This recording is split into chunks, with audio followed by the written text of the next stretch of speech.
يعني هسه ايش قد اسعارهن؟ ذني باله غير باله؟ اي كلها. كل تسالني البالات وين صارت تقريبا قاعد اصورها بالات باب الشرج والاسعار مالتهم جدا تنافسيه.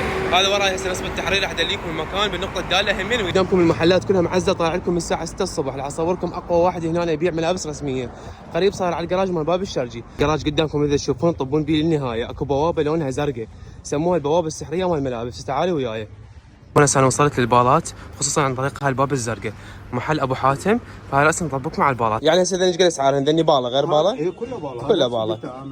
ايش قد سعره هذا؟ هذا 8 القطعه زياده بالرسم. وهاي القمصان هي اللي تشوفون قدامكم حتى كاويهن الحجي ومرتبات همين. في حجي شنو اسمك عيني؟ السيد ابو لؤي. سيد ابو لؤي. قلنا رسمي. رسمي. باع الرسمي قدامكم مالته باع. انجليزي الماركه مالته. باع.